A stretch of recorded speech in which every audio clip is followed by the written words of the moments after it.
我把卡在沙发缝里的手链取出时，眼前突然飘过一条弹幕：就因为这条手链，你会死得很惨。摸过手链的手会被剁掉喂狗，看过这串手链的眼睛会被挖出来泡在硫酸里。我猛地把手缩回来，转身去厨房洗碗，可弹幕又跳了出来：宝宝碗有他老婆的口水，谁敢洗掉，谁今晚就变成后花园里的肥料。我看着那个粉色扣儿宝宝碗，小心翼翼地避开。这一刻，原本稀稀拉拉的弹幕瞬间炸了屏。我去，他居然这么轻巧的就躲过去了，这绝对不是萌新，肯定是恐怖本大师来的。不可能，从没见过长相软萌还这么稳的大师。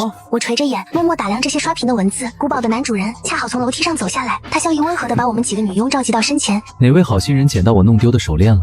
今天我要给他一个大大的奖励。众人屏住呼吸，不敢有半分异动，生怕一点声响就触发副本的死亡机制。昨日就有个女孩，只因不小心碰了一下男主人，就直接被暗处的诡异拖走，至今生死不明。我垂下眼帘，避开她的视线，同时看着不停刷屏的弹幕，明知道她会把这些所谓的奖赏变成索命陷阱，可看着那张过分精致的脸，还是忍不住有那个反应。哎，楼上的别颜控上头了，要遭！只有找到隐藏彩蛋，才能平安熬过今夜。可每一期副本的彩蛋都不同，没人知道在哪里。我盯着弹幕想寻一线生机，可满屏都是对我们几个女孩的评头论足，半分有用的信息都没有。一道冷冽的墨色眼眸扫过众人，这是他第一次用这般温柔的语调开口。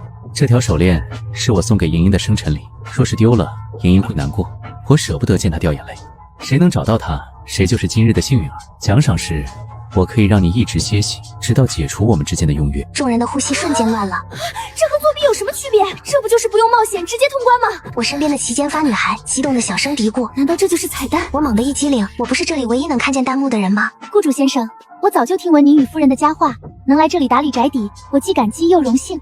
我和他们不同，做事向来细致，唯独我发现了您爱人落在沙发缝里的手链。您看，我保管的完好无损，半分脏污都没有。所以，你碰了她。男主人骤然打断他的话，弹幕瞬间刷满白色祭奠符号。完了完了，又少一个萌新。听说他还是恐怖本榜单前10都追捧的高手，前几天还在社交平台晒战绩，说自己远超普通新手，拿下过 SS 级副本。你既看了也摸了，对吗？男主人的神情骤然染上痛苦，他盯着女孩掌心的手链。莹莹说的一点没错，他早说过，定会有人觊觎我们的手链，用他最珍贵的东西才调出你这个窃贼，你可知自己有多令人作呕？不过说好的奖赏不会食言，今夜的晚餐便由你一同筹备吧。弹幕疯狂滚动，什么一同筹备？分明是这倒霉女人要被做成食材了。深夜10点，男主人从地窖走出，双手在水里泡得泛白，他再次把我们召集到客厅。谁来做今夜宵夜的分餐人？这是必死的坑啊！分餐人若是看见里面的东西下洒了汤汁，就会被拖去花圃当花肥。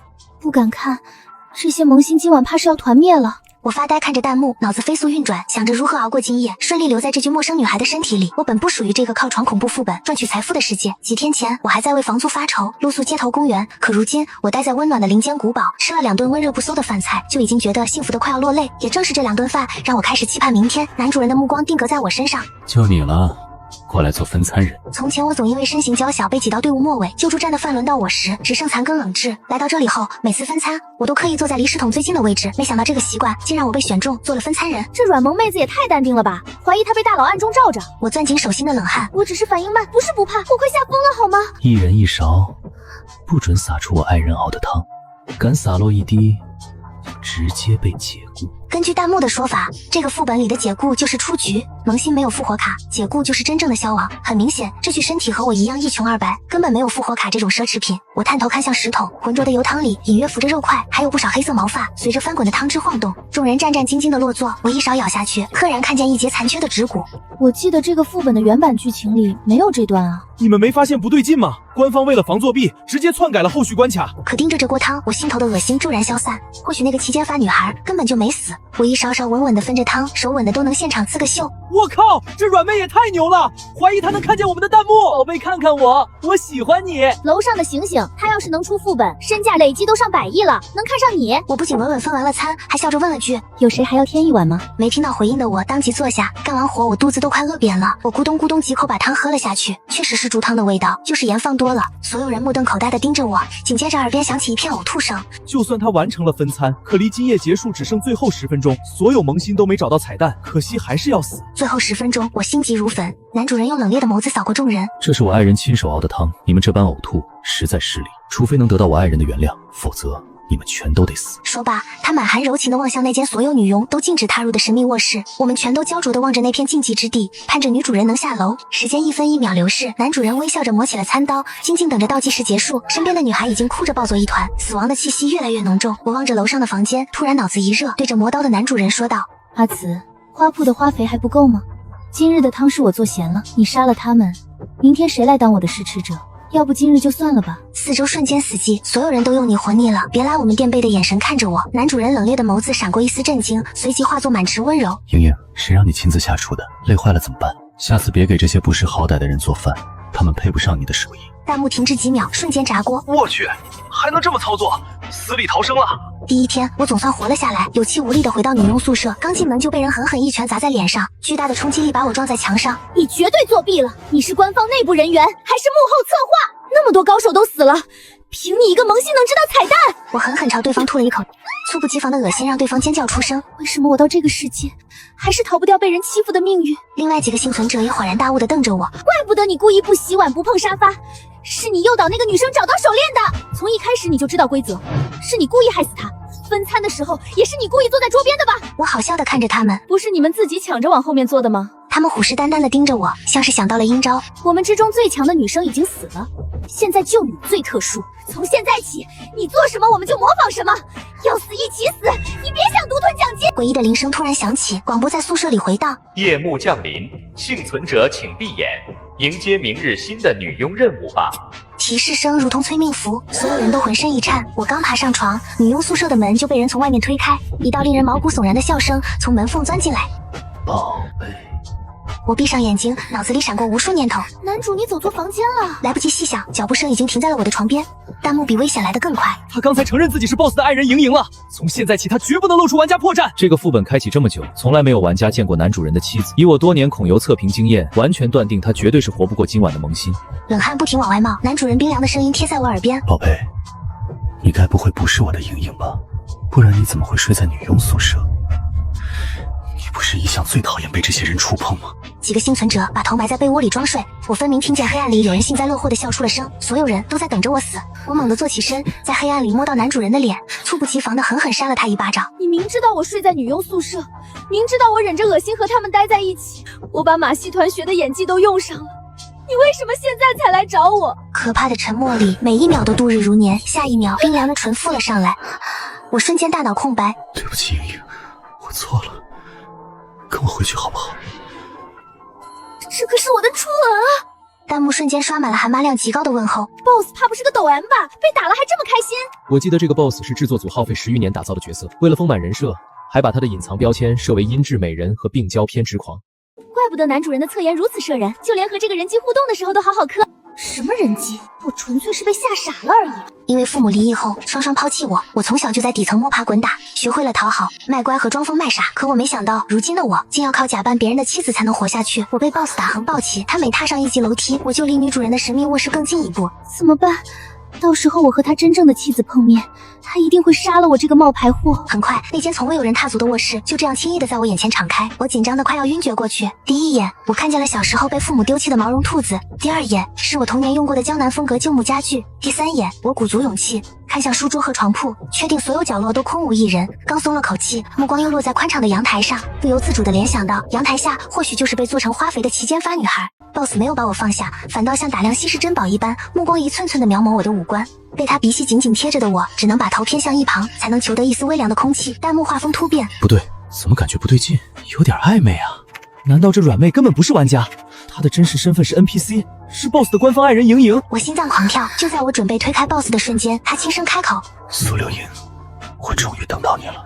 他紧紧依偎着我，像个累极的人，静静把头埋在我的肩头。等等，苏流莹，这是我的名字，他怎么会知道？难道我这具身体也叫这个名字？困倦和疑惑一同涌上心头，我靠着他迷迷糊糊的睡了过去。等我再次睁眼，天已经大亮，我从床上坐起身，疑惑的看着身上换好的真丝睡裙，是他给我换的衣服，这不是恐怖副本吗？为什么一整晚都相安无事？被无数困惑搅得头脑发胀时，我走到阳台，缓缓卷起窗帘，背后满满一墙的照片赫然映入眼帘，每一张都是我。墙上的照片像一部快放的影片，掠过我这些年的人生，父母离异，互相推诿，无家可可归的我，在街头马戏团为了讨口饭吃，扮小丑摔断腿的我，在学校里交不起餐费，饿到捡别人剩饭吃的我的眼泪止不住的掉了下来。直到情绪平复，我才看见藏在最角落的一张照片，幼年的我和一个俊美少年的合影，少年凌厉精致的骨相和副本里的 BOSS 几乎一模一样。来不及细想，消失了一整晚的弹幕不知何时又重新出现了。奇怪，为什么昨晚直播画面是黑的？怎么回事？官方出 bug 了吗？我守了一整晚都没看到画面，到底发生了什么？软萌妹子没事吧 ？BOSS 不会是对她做了什么吧？我这才回过神，正是因为有人切断了直播画面和弹幕，我才能睡得如此安稳。或许是沉浸在童年回忆里太久，等我走出卧室时，天色已经有些晚了。我走到楼下，来到餐桌旁，桌上放着一盘我最爱吃的糖醋排骨，香气扑鼻，瞬间勾起了我的食欲。妈妈还爱着我的时候，经常做这道菜给我吃。那时候家里虽然不富裕，却很温暖，妈妈会把肉最多的一块喂到我嘴里。莹莹，多吃点，长得高高壮壮的。后来妈妈离开了我，我就再也没吃过这么好吃的糖醋排骨。这道菜成了我童年最温暖的回忆，也是我这些年最疯狂想念的味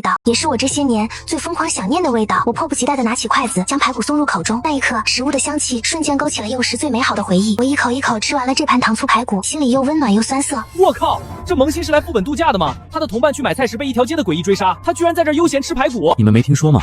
这个 BOSS 就喜欢圈养猎物，等猎物彻底放松警惕，再一点点杀掉。完了，软萌妹子要被 BOSS 骗了，等她放松警惕，就会被 BOSS 杀掉的。弹幕的话让我心惊肉跳，手里的筷子瞬间顿住。就在我胡思乱想的时候，古堡里突然传来一阵凄厉的惨叫声，还有诡异的嘶吼声，打破了原本的宁静。我下意识地站起身，朝声音传来的方向望去，只见一群诡异正朝着我这边狂奔而来，他们长相狰狞，眼睛通红，看起来凶神恶煞。不远处，几个幸存的玩家正惊慌失措地朝我这边狂奔而来，他们脸上写满了恐惧。原本没注意到我的诡异，在看到我之后，瞬间转头朝着我疯跑过来，速度快得惊人。我想起了副本的生存规则第1条，只要你跑得比别人快，就能从诡异的口中活下来。今天可没那么受用，这些诡异没什么智商，见了玩家就全力攻击，软萌妹子肯定跑不过他们。宝贝，快跑啊！别愣着了，快逃！他要是出局了，我就再也不看这个直播了。我吓得腿软，可慌乱之中，我脚下一滑，一头撞在了扑过来的诡异身上。一股浓烈的腥臭味呛得我喘不过气。躲在一旁的幸存者看到这一幕，露出了劫后余生的笑意。他们停下脚步，静静地看着我，等着看我被诡异吃掉。可下一秒，那诡异扑通一声朝我跪了下来。对不起，是小的眼拙，没认出你是 BOSS 夫人。我愣在原地，彻底懵了，连恐惧都忘了。这诡异居然怕我，就因为我穿了这件女主人的睡裙。我还没反应过来，一道熟悉的身影突然冲了过来。突然出现的男主人脸色冰冷，眼神里满是嗜血的戾气，走到我身边。一把将我护在身后，随后伸出手，一脚将诡异踹飞了出去。即便只是人类的身躯 ，BOSS 也能让无数诡异见了就吓得四处逃窜。周围几个幸存者看到这一幕，脸上的幸灾乐祸被震惊和恐惧取代，弹幕终于彻底失控，密密麻麻的文字几乎要将我的视线挡住。我靠，这是 BOSS 在护着他，太宠了吧，他作弊了！救命，这剧情越来越离谱了，恐怖副本变成恋爱副本了。BOSS 看软妹的眼神都要烂死了，太好磕了。天花板的水晶灯忽明忽暗，光影交错，我看着他的背影，心里升起一丝奇怪的预感。BOSS 看软妹的眼神都要烂死了，太好磕了。天花板的水晶灯忽明忽暗，光影交错，我看着他的背影，心里升起一丝奇怪的预感，总觉得他好像认识我很久了。下一秒，他转过身，眼神里满是温柔和心疼。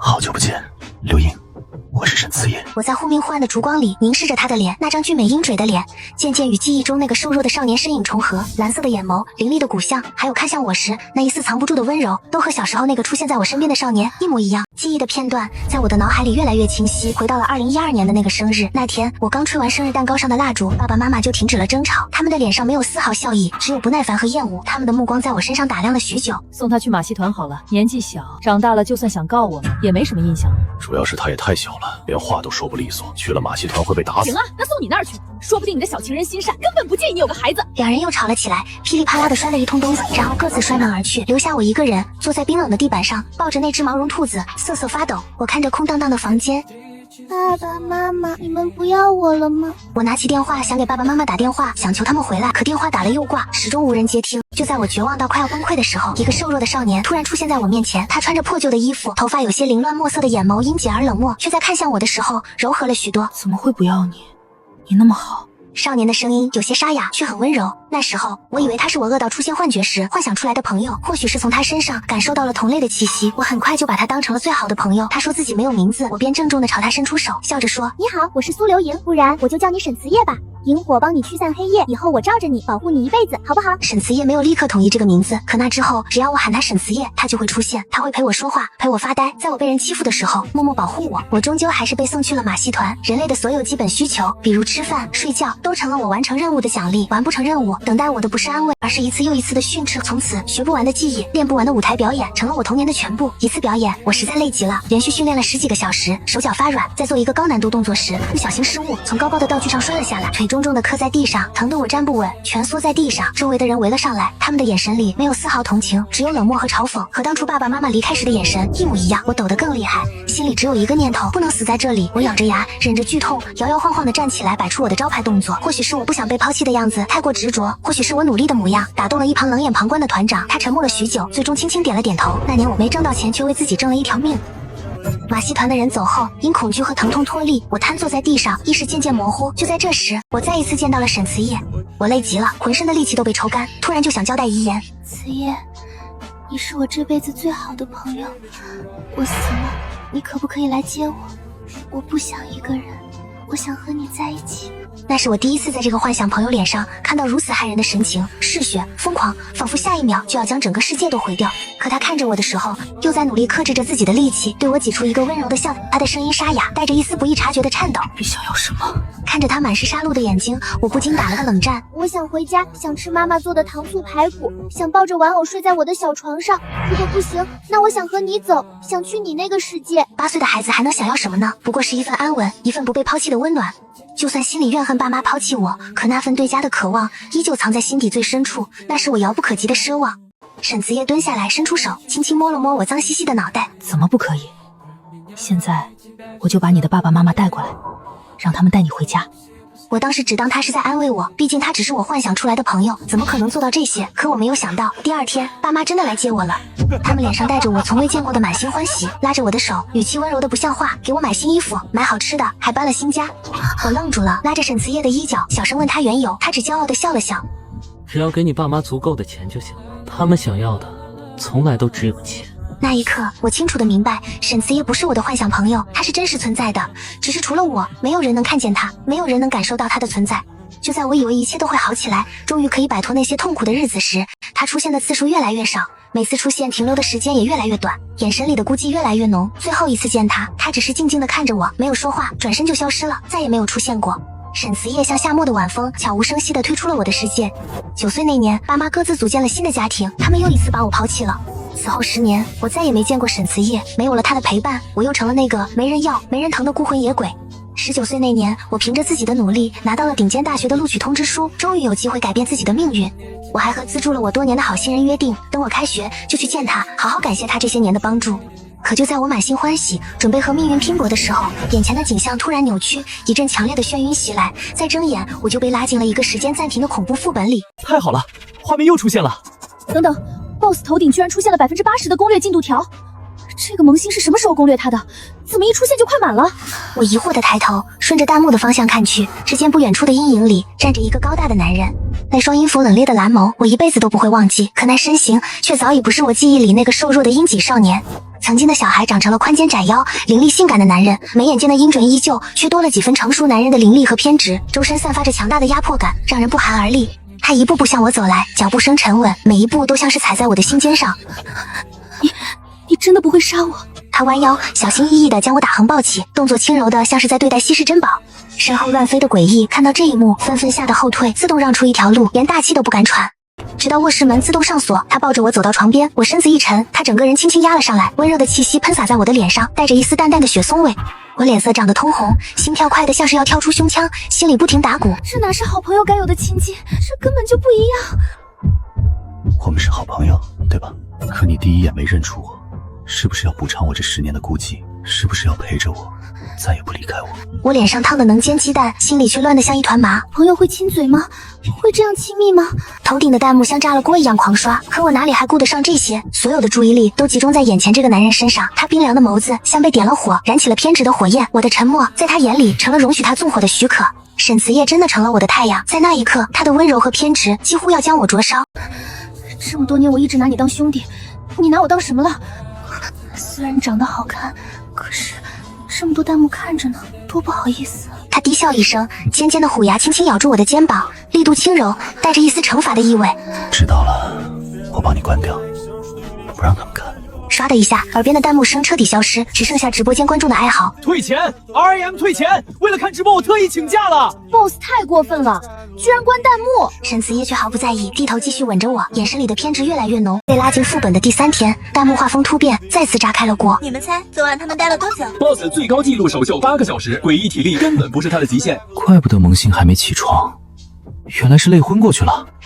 救命 ！boss 也太会了吧！心疼萌新3秒钟。我翻了个身，从昏沉的睡梦中醒来，浑身酸痛，像是被拆开重组过一样，连抬手的力气都没有。一睁眼就看见沈慈叶坐在床边，一脸讨好的看着我，头顶还显示着85%的攻略进度条。他露着一对尖尖的小虎牙，眼神里满是期待和紧张。莹莹，你喜欢我吗？就在这时，弹幕猛地刷起红色警告，密密麻麻，看得我眼花缭乱。说喜欢他可以走深，千万别走心啊！我们彻夜查了攻略，这个 boss 有病娇攻略系统，进度条到100%，玩家会被永久锁定，至死都逃不出副本，一辈子被他囚。我犹犹豫豫的移开眼神，不敢看他的眼睛。我们是好朋友啊。等副本结束，你要经常来找我玩，我带你去看日落，带你去吃西湖醋鱼，带你去我即将要去的大学。沈慈叶的眸子猛地一缩，墨色的眸子里瞬间褪去了所有的温柔，只剩下冰冷的偏执和一丝不易察觉的慌乱。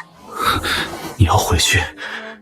你想离开我？他没有伤害我，哪怕他很生气，哪怕他很恐慌，也从来没有对我动过一根手指头。副本里有吃有喝，应有尽有。作为 boss 的童年玩伴，这里的诡异见了我都毕恭毕敬，不敢有丝毫怠慢，一切都好，好到让我几乎要沉溺其中。可我还是挂念现实世界，挂念那些未完成的承诺，挂念那个资助了我多年、从未谋面的好心人。这10年里，爸妈各自成家后，相继意外身亡，我没有丝毫难过，只觉得解脱。是那位好心人一直默默资助我，告诉我我值得被爱，值得拥有更好的未来。是他给了我活下去的希望，给了我努力拼搏的勇气。我不能辜负他，不能放弃自己的未来，更不能一辈子困在这个没有尽头的副本里。一晃又过了3天，今天是副本第7天，也是通关的最后期限。沈慈叶精心为我做了一桌子菜，全是我喜欢吃的，可我却迟迟没有胃口。坐在餐桌前，眼神空洞，心里满是纠结和不舍。怎么，是我做的饭不好吃？沈慈叶坐在我对面，看着我，眼神里满是讨好和小心翼翼。他拿起勺子舀了一勺汤，递到我嘴边。那我喂你好了，好不好？看着他一脸得逞的坏笑，我心里一软，只好满是怨气的张开嘴，把碗里的汤喝了下去。弹幕开始议论我的结局，语气里满是担忧和惋惜。萌新没主动攻略 boss， 可 boss 已经自我攻略到99%了，就算他能活下来，拿了100亿奖金，也没法活着回去。boss 那么偏执，怎么可能放他走？他这是死路一条啊！我止不住的发抖，心里的恐惧越来越浓。一边是我喜欢的人，一边是我的未来和承诺，我该怎么选择？沈慈叶却突然伸出手，轻轻吻掉我脸上的泪痕，指尖温柔。可以说喜欢我吗？我不会杀了你的。我抖得更厉害，原来他一直都知道弹幕的内容，在他面前，我根本藏不住任何秘密。他明明那么偏执，明明那么害怕我离开，却还是没有强迫我，只是小心翼翼地恳求我。那一刻，我心里又酸又疼。诡异的沉默中，一个熟悉的声音突然从餐厅后绕出来，尖锐又刻薄。真是可笑，一个恋爱脑 boss， 一个蠢透的废物萌新，你们都去死吧！这100亿必须是我的！我胸口猛地一痛，一股温热的液体从胸口涌出，视线越来越模糊，耳边的声音也越来越远。恍惚中，我看到了手拿武器的齐肩发女生，她不是已经死了吗？怎么会在这里出现？沈慈叶猛地冲过来，一把将我抱在怀里，脸色苍白的吓人。他紧闭双眼，快速打了个响指，一股暖流瞬间注入我的身体，涣散的意志力立刻恢复，视线也清晰了许多。我去 ，boss 把自己的血条分给他了，没用的，他被齐班发算计了。那女人用道具在大结局卡点复活了，100多亿啊！等他杀了 boss， 这钱就是他的了。boss 就算再强，没了血条也会死啊！沈慈叶，停下！我叫你停下！可怕的念头席卷了我，我用力推着他，眼泪止不住的掉下来。就算一辈子留在这里，就算被他囚禁，也比看着他死在我面前好。他脸色苍白如纸，嘴角溢出一丝血迹。除非你说你喜欢我，否则我会停下。可这一次他赢了，我再也忍不住抱着他，撕心裂肺的喊出了那句话：很早之前我就喜欢你了。沈慈叶如愿轻笑一声，眼底的偏执和慌乱瞬间消散，只剩下满满的温柔和欢喜。他头顶的进度条闪了闪，直接跳到100%，刺眼的光芒照亮了整个餐厅。可攻略条满了又有什么用？他的血条已经彻底空了，双眼无力的合上，我哭得上气不接下气，抱着他冰冷的身体，一遍又一遍的喊着他的名字。可就在我绝望之际，怀里紧闭的眼睛却突然睁开。谁告诉你 boss 只有1条血条的？好了，现在该轮到我了。我的眼泪还没干，又被他骗了一次，又气又喜，忍不住捶了他一下。我去，这 boss 心眼子比蜂窝米还多。沈慈叶打了一个响指，齐肩发妹子手里的武器瞬间被甩飞出去，周围的诡异们全都松了口气，纷纷围了上来，语气里满是无奈。老大，你要是再谈会儿恋爱，我们可就全完蛋了。就是啊，老大，这女人都打到家门口了，你还只顾着和嫂子腻了。沈慈叶轻轻把我扶起来，小心翼翼地擦去我脸上的眼泪，然后静静地走到齐间发面前。女佣小姐，第一天我就提醒过你，我非常爱我的妻子，她受的伤我会千倍百倍地讨回来。对了，刚才你是用哪只手伤的她？齐间发惊恐的后退，手忙脚乱地翻找武器库，可还没等他拿出新道具，一只手就像气球般炸开，凄厉的惨叫声响彻整个餐厅。没用的东西给你们玩了。沈慈叶冷漠地开口，所有诡异如饿狼扑似般压了上去，齐间发的惨叫声瞬间被吞没，再也没有了动静。就在这时，冰冷的提示音在整个副本里响起：幸存者数量1，第10轮副本结束，已被玩家通关，副本永久关闭，请唯一幸存者苏流莹在5分钟内退出副本，奖金将自动到账。弹幕彻底炸开。苏流莹，记住这个名字，孔游界新晋首富，我的天，100亿啊！萌新这是走上人生巅峰了。姐姐看看我，人帅力气大，还会做饭，比 BOSS 靠谱多了。1楼上别喊了，他根本出不去。BOSS 被设定成病娇，舍不得放他走。就是啊，攻略条都满了，他肯定会被永久锁定的。一切都结束了，副本里的诡异们渐渐消失，周围的景象也开始扭曲。我心里空落落的，没有拿到100亿的欢喜，只有满心的失落和不舍。沈慈叶看出了我的失落，轻轻抚摸着我的脸颊，眼神里满是温柔。留在我身边，你不开心，对不对？可我也没那么自私，不能耽误你的未来。你值得更好的，值得拥有属于自己的真正的人生。他闭上眼睛，冰凉柔润的唇附了上来。本来我可以做个没有感情的怪物，一直孤独的活下去，可你给了我名字，给了我活下去的意义，那就让我消失在光里吧。只要你能记得我就够了。沈慈叶，我不要你消失，我只要你别离开我，好不好？可已经来不及了，沈慈叶的身体开始变得透明，一点点消散在空气中。他启动了自毁程序，要把我送回原世界。我连他最后的表情都没看清，耳边只传来冰冷的提示音 ：BOSS 已开启自毁程序，自动将玩家传送回原世界。一阵强烈的眩晕袭来，再睁眼我就躺在了自己的出租屋里，房间里的景象和我被拉进副本前一模一样，仿佛一切都只是一场漫长又真实的梦。我扯出一个笑容，努力压制着心里的哽咽，安慰自己。没关系，什么沈慈叶，什么恐怖副本，都是假的，只是童年的幻想而已。我不会难过，一点都不难过。可下一秒，手机银行发来一条短信，打破了我所有的自我安慰。尊敬的苏流莹女士，您已升级为我行至尊 VIP 客户，专属私人经理已为您分配，您的账户到账1000000000.00元，请注意查收。我盯着短信上的数字数了一遍又一遍，整整100个亿，一分不多，一分不少。我走出家门，剩下的柏油路滚烫，阳光刺眼，可我却冷得瑟瑟发抖，浑身冰凉。100亿是真的，副本是真的，沈慈叶的死也是真的。100亿是真的，副本是真的，沈慈叶的死也是真的。我后悔极了，当初在副本里，我怎么就没有拍下一张和他的合照？怎么就没有好好抱抱他？怎么就没有告诉他我有多喜欢他？喂，苏流莹。有人从身后拍了拍我的肩膀，我转身看向身后的人，一瞬间，我的眼泪便无声地落了下来。刺绣了你这么多年，第一次见面，你怎么这么不高兴？阳光落在他身上，勾勒出他挺拔的身形，一对尖锐的小虎牙对着我笑，和我记忆里的少年一模一样。好久不见，流莹。正式介绍一下，我叫沈慈叶。